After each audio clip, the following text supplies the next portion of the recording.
Okay, good evening, everybody. Thank you for joining. Of course, today's class is in the merit of all the Jewish people, especially in the land of Israel, those who need healing, those who need rescuing, those that need protection. God should give them everything that they need. Okay, let's get into it. In this week's Torah portion actually discusses some of the laws of war, and we're going to talk about that a little bit. Just to give a context to what we're going to study this evening, and in 1969, there was in Israel, it was the War of Attrition. Following the 6-Day War, Egypt was shelling certain parts of Israel, and it was getting very, very bad. And Moshe Dayan at the time, I believe, was either general defense minister. I don't recall. He was an important person in Israel, and what essentially happened was he spoke to the soldiers in the IDF, and he tried to explain to them. He was the defense minister. He tried to explain to them that they shouldn't fear, and they said, "Why shouldn't you fear?" So he quoted the Torah. The Torah says, "Do not fear." It says to Abraham, to Isaac, to Jacob, "Don't fear. Al tir avdi Yaakov, don't fear my servant Jacob."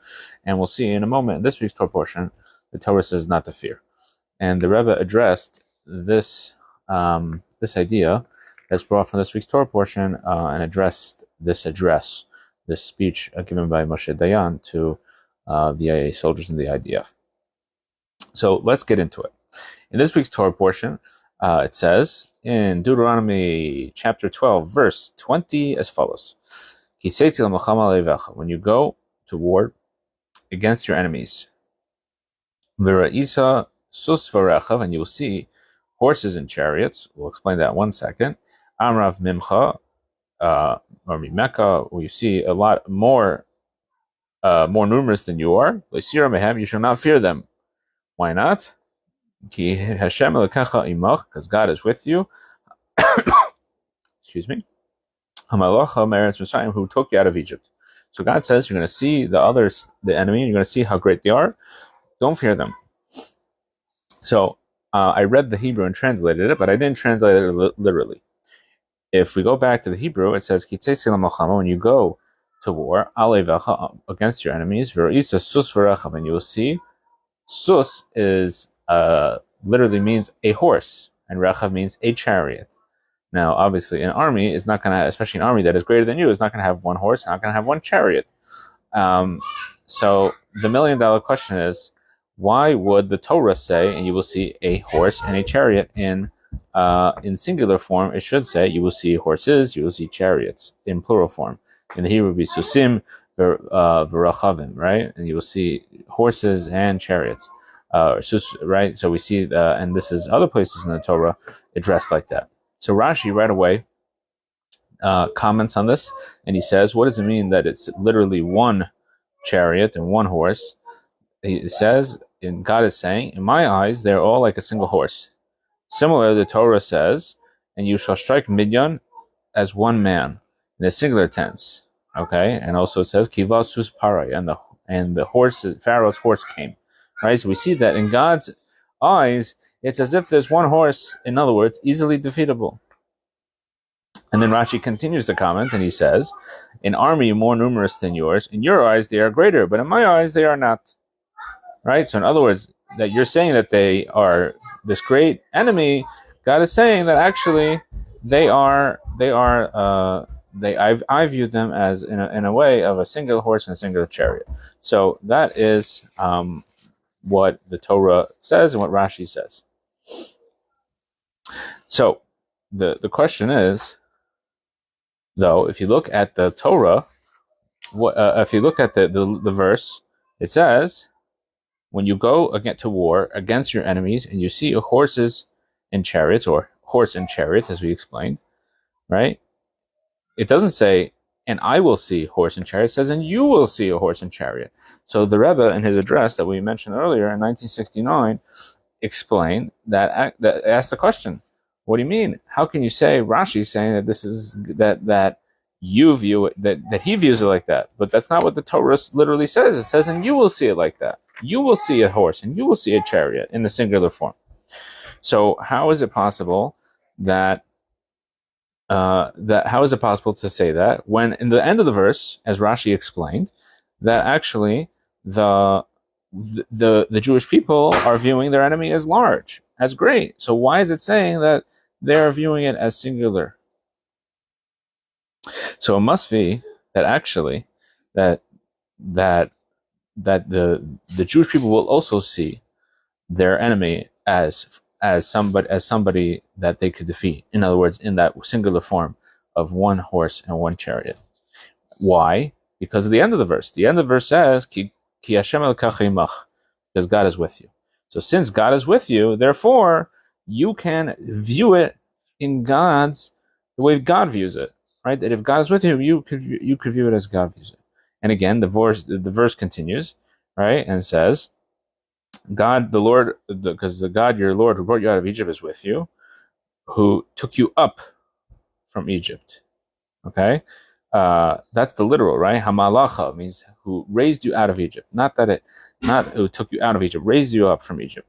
In other words, that God is going to lift us up from our Egypt, from our Meitzarim, which is the Hebrew for Egypt, Mitzrayim, which comes from the word Meitzarim, which means limitations or boundaries, and God is going to take us out of our limitations and bring us up onto His level, where we see that we have godly vision and we can see our enemies as truly who they are, which is something that can be defeated by God.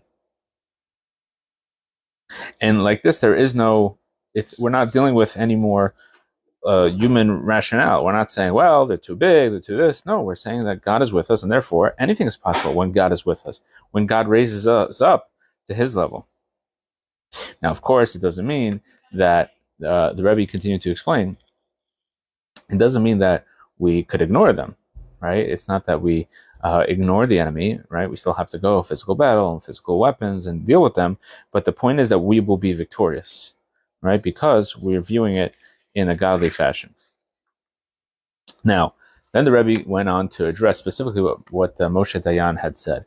And he explained that there was somebody, meaning he didn't say names, as was his custom. The Rebbe didn't call out people specifically, but he said that somebody went and said this speech, and he said the enemy is the enemy is great, etc. But Torah says not to fear. So Rebbe said, why didn't he finish the verse? You got to explain why. Why shouldn't we fear? He doesn't explain why we shouldn't fear. You have to continue to explain the rest of the verse because God is with you, and He brings you up. And the only way we can do that is through God lifting us up onto His level where everything is possible. Now, and the Rebbe continued to explain this idea that maybe he was afraid to say that, or he didn't want to say that something that seemed illogical. But the Rebbe explained at that time was that actually the only logical explanation for the Jewish people's survival is our connection to God, because the other nations, like we said, on a physical level, they are greater than us, and our enemies are greater than us. So what's the only rational, not spiritual, but the only rational explanation is that God is with us, and that there is no other rational explanation. So in other words, that to not quote the end of the verse, right, that the reason that we shouldn't fear is because God is with us is irrational, because in fact, the only reason that Jewish people have survived the millennia, as many non-Jewish scholars and Jewish scholars alike have noted, is because of something that is beyond explanation, right? It's not you can't explain why the Jewish people have survived throughout persecution and enemies, etc. The only reason we could explain that we survived is because of God is with us. So, and excuse me, and the Rebbe actually defended it in a way, kind of gave a explanation for Moshe Dayan. He didn't come from a religious background, and he wasn't used to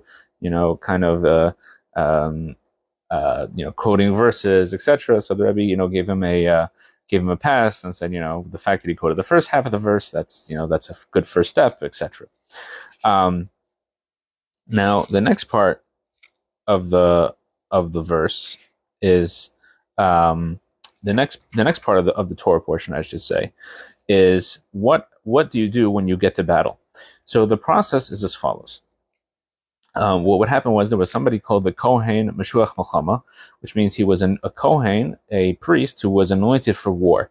There was the priest who was anointed as the Kohen Gadol, the high priest, and he has his responsibilities as leading Jewish people in the temple services, especially on Yom Kippur, etc., representing the Jewish people in the temple. And then there was a Kohen Meshuach Melchama, which means he was anointed, but he wasn't anointed to serve as a high priest. He was anointed to serve as the priest who led them in battle. And what would happen was, before the battle, he would give a speech. And he would say as follows, in Deuteronomy verses 2-4. Hear, O Israel, he shall say to them, Hear, O Israel, today you are approaching the battle against your enemies. Let your hearts not be faint. You shall not be afraid, you shall not be alarmed, you shall not be terrified of them, for God your Lord is the one who goes with you to fight for you against your enemies to save you. Right? So the Kohen explains that the Jewish people should not be afraid. They should go into battle and know that God is going with you and God is going to fight for you. And part of that process was that they would then he would give 3 caveats, that anybody who had come and had gotten married in the previous year should go home. Then he would say anybody who had purchased or planted a vineyard in the previous year should go home, within a year, I should say. And the last one was anyone who bought a house or built a house in the past year and did not should go home. And the last one, then there was a 4th caveat, which was anyone who was afraid should go home. So people would get up and leave. I wasn't there, but apparently, and the Torah, some commentaries explain that actually the Torah is kind of giving this really is all about the fear factor, right? That the Torah is giving everybody an excuse that if they left, they wouldn't say it was because they were afraid. It would be because of, and the reason they would be afraid is because they had sinned, right? In other words, they're afraid that God isn't with them because they weren't worthy, as we'll see in a second. And so the idea is, okay, they could say, all right, I bought a vineyard, I bought a house, I planted a vineyard, I got married, etc. Okay. But the point is that we see that the Torah has this process of a Kohen who is anointed specifically for this purpose, anointed and appointed for this purpose, to explain to the Jewish people not to fear. Now, when the soldier is going into battle, right, he might be fearful. He might say, listen, the Torah says that we will be successful when God is with us. But like we said, maybe he fears that God is not with him. Right? They'll say that maybe I'm not worthy of God fighting for me. So therefore, the Torah says that it starts off this speech that the Kohen has to say, starts off with the words Shema Yisrael, Hear, O Israel. Right? That's how he starts off the speech. Now, Hear, O Israel, we all know, of course, is the Shema Yisrael. Hear, O Israel is the famous Shema prayer that we say every day, that's written in our mezuzahs and written in our tefillin, right? That Jewish people say when they fear that their last moments are upon them, or we say at the end of Yom Kippur as well, right? Shema Yisrael is the Jew calling out the oneness of God, the essence of Judaism, right? So, but those words, Shema Yisrael, Hear, O Israel, actually do not appear very often in the Torah. Most of the times when Moses addresses the Jewish people, for example, or the Jewish people are addressed, they'll use the words, for example, Elah Hadvarim, Asher Diber Moshe El Kol Yisrael. These are the words that Moses spoke to the Jewish people, right? Not Shema Yisrael, but like these are the words that Moses spoke. Or for example, Va'ata Yisrael. Okay, right? So it's very rare that the Jewish people are addressed like that. So why in this specific case do we say Shema Yisrael? And the only other time we find this idea of Shema Yisrael is in, let's see, that's in, also in Deuteronomy. It says, Shema Yisrael, listen, El hachukim ve'el mishpatim. Listen to the laws and listen to the judgment. So we see that also when it comes to, so number one, it comes to battle, and when it comes to Jewish people, listen to the laws of God. We say Shema Yisrael, Hear O Israel. So Rashi picks up on this, and he says that even if a person has no other merit except for the fact that he says Shema Yisrael, they're worthy of being saved. So God is addressing this person who says, listen, I don't know, maybe I should be afraid because I'm not worthy. God says, do you believe in one God? That's it. You believe in Shema Yisrael. You've said Shema Yisrael once in your life. You're already meritorious enough, and God will help you and fight for you. So, and the Rabbi explained this, and he quoted a speech that his father-in-law, the previous Rabbi, had given about his experience living under Nazi bombardment. In the previous Rebbe at the time lived in Warsaw, and this is 1939, in the beginning of the bombardment of Warsaw, and it was a very traumatic experience. And the previous Rebbe at the time was also, at that time his health was ailing. He was in a wheelchair, and it was very hard for him to move around. And basically they were going from shelter to shelter while, people were dying in the streets, and there was, bombs and exploding buildings, and it was really, really, really bad. And he records this in he spoke about this in a speech that he gave, and he described this experience that he had. And they're going from shelter to shelter, and they see, they hear people screaming, they hear people dying, they see burning buildings, they feel the shaking of. I believe the reason they left one shelter was because they felt that it wasn't safe enough, it was shaking and on fire. And he describes getting into this shelter with all kinds of Jews. There were Jews who had long payas and long beards. There were clean-shaven Jews. There were women who were totally uneducated in Judaism, who didn't even speak Yiddish, which at the time was, indicative of observance. And the previous Rebbe describes some women were very religious, but they're all sitting there, and a bomb comes, and a tremendous explosion, and the whole building shakes. And they thought that's it. They just got a direct hit, and everybody together said Shema Yisrael. And the previous Rebbe says that this Shema Yisrael, coming from the depths of everyone's heart at that moment, when they thought that this is the end, and they thought that and everybody saying it, whether the most religious and the least religious. And the previous Rebbe said at that moment he saw, and he prayed to God he would never forget that moment. He saw what a Jew is. He saw how deep the faith in God was in every single Jew, no matter their observance level. And the Rebbe said, this is kind of the idea that no matter where you are on your observance level, you have to realize that you have a connection to God, and therefore God will take care of us. That it's not based on our observance, that we're not good enough in order to be saved. On the contrary, because we are Jewish, and because we have an intrinsic connection to God, and that when we face let's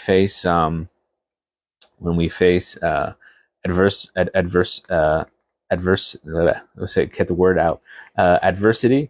I believe I got that right. We face challenges. We all say the same thing, Shema Yisrael. We proclaim our faith in God. And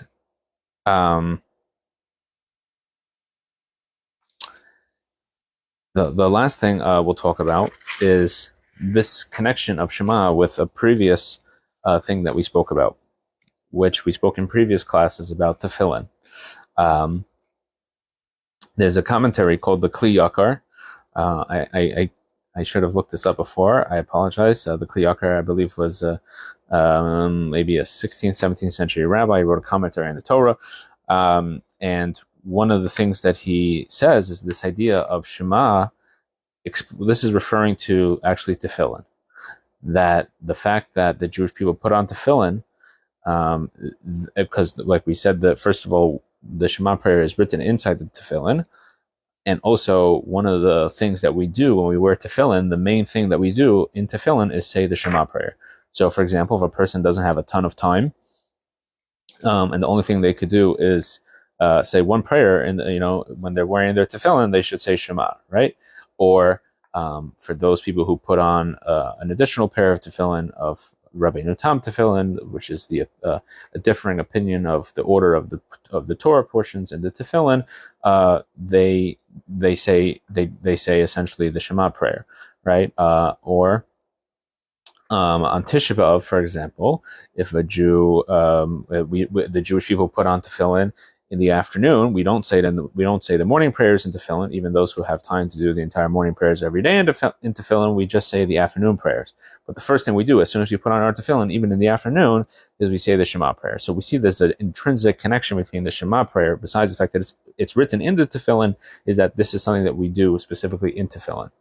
And he says that actually, so this idea that we said that the Kohen says Shema Yisrael, and the merit of the Jewish people of Shema Yisrael is also referring to the merit of tefillin.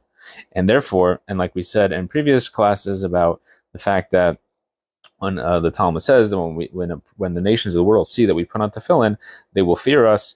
And so this is the same idea, that the power of the fact that we put on tefillin, and we said also someone who puts on tefillin will live a long life. This is what is going to bring the Jewish people success in battle. So I think that the main idea here is that we have to realize that the Jewish people are an eternal people, not because of any kind of military strength that we have, or we're so smart, because that's not always been the case, and that's obviously not the reason why we've survived. It's because of our connection to God, and our connection to God starts with our intrinsic connection to God, which is Shema Yisrael, that we all understand the unity of God, the oneness of God in this world, and specifically tefillin, whether we're serving in the military, whether we're in the land of Israel, whether we're not in the land of Israel, by us as a Jewish nation connecting to God and realizing that our connection to God is what promotes and makes us continue to survive as a Jewish nation. When we do that, that will for sure give the Jewish people in the land of Israel the ability to survive, thrive, defeat their enemies, and defeat the enemies of all the Jewish people, and ultimately bring about the ultimate eradication of evil through the coming of Mashiach, should be speedily in our days. Thank you very much, everyone, for joining, and have a good Shabbos, and God willing, we will see you next week.